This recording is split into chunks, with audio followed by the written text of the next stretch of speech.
Welcome to Kids Stories and Poems. Hi friends, you are watching Alice in Wonderland.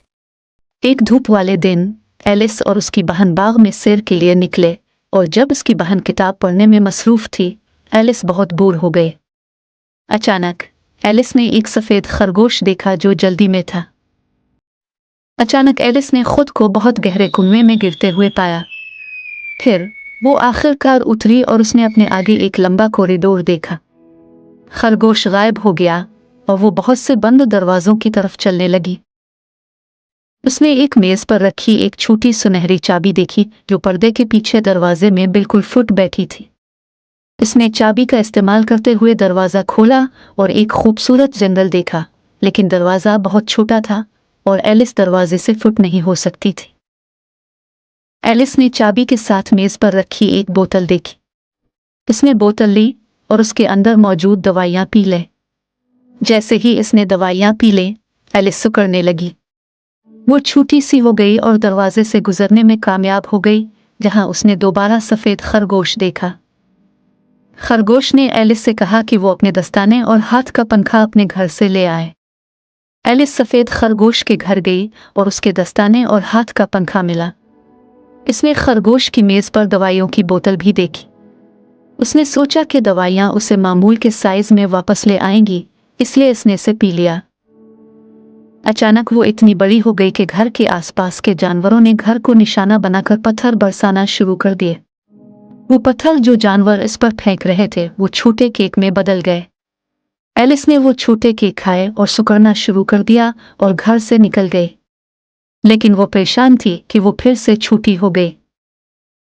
रास्ते में Alice ने एक खुम्बी के अंदर एक नीले रंग की कैटरपिलर को देखा और इससे पूछा कि वो अपने असली साइज में वापस आने के लिए क्या कर सकती है? नीले कैटरपिलर ने कहा कि मशरूम का एक रुख उसे बढ़ सकता है और दूसरी तरफ उसे सिकुड़ सकता है। मशरूम के दोनों अतराफ खाकर वो अपने मामूल के साइज में वापस आने में कामयाब हो गई। एलिस अब रास्ते पर चलने लगी, जहां उसने अचानक एक बड़ी चौड़ी मुस्कुराहट के साथ एक बलि को देखा और इससे पूछा कि इसका नाम क्या है और ये रास्ता कहाँ तक ले जाता है? बलि ने इससे मतला किया कि वो एक चीशायर बलि है और ये रास्ता मैनहीटर और मार्श हील तक पहुंचा। इसके बाद चीशायर बलि अपनी दम से शुरू होकर आहिस्ता आहिस्ता गायब हो गई और आखिर में सिर्फ इसका चेहरा ही मौजूद था। मैन हीटर ने एलिस से कहा कि अगर वो रहना चाहती है तो उसे एक पहेली का जवाब देना होगा। कौवा मेज की तरह क्यों लगता है? उसने पूछा। एलिस ने इससे पूछा, अब क्यों सोचते हैं? उसने जवाब दिया, ये मैं नहीं जानता। एलिस अहमकाना मजाक से परेशान हो गई और चली गई। एलिस चलती रही और रास्ते में उसने दरवाजे के साथ एक दरख्त देखा। इसे दोबारा एक सुनहरी चाबी मिली जिसने एक खूबसूरत बाग का दरवाज़ा खोला। एलिस दिलों की मलिका के मुहाफिजों को तमाम सफ़ेद गुलाबों को सुर्ख रंग में पेंट करते हुए देखकर हैरान रह गए। इसकी वजह ये थी कि उनकी मलिका को सफ़ेद गुलाब पसंद नहीं थे और तमाम मुहाफिज ऐसे लग रहे थे जैसे वो ताश खेल रहे हों।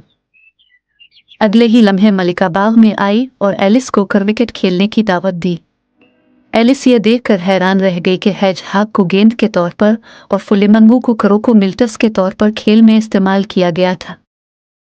मुकदमा दिलों के एक जैक के बारे में था जिसने मलिका के बावर्ची खाने से एक पाई चराई थी। बादशाह ने अपने तख्त से चीखा, पहले गवाह को बुलाओ, और पहला गवाह मैन हीटर था। जब मैन हीटर ने बात करना शुरू की तो एलिस अचानक बढ़ने लगी। हर खरगोश ने एलिस को गवाही देने के लिए बुलाया। दिलों की मलिका ने एलिस से वो सब कुछ बयान करने को कहा जो वो जानती थी, लेकिन एलिस ने कहा कि वो कुछ नहीं जानती थी। मलिका ने चीख कर कहा, अगर तुम नहीं जानते तो तुम्हारा सर काट दिया जाए। एलिस बहुत परेशान हुई और चीखने लगी। अचानक बादशाह, मलिका और दीगर तमाम ताश खेलते हुए एलिस की तरफ उड़ने लगे और ये ताश का एक बड़ा भंवर बन गया। आखिरकार पत्ते इसके चारों तरफ उड़ने लगे और एलिस ने खुद को दोबारा बाग में पाया। इसकी बहन ने इसे आवाज़ दी कि वो जाग जाए क्योंकि वो गहरी नींद में थी। जब एलिस बेदार हुई और उसे एहसास हुआ कि उसने जो कुछ देखा है वो सिर्फ एक ख्वाब था,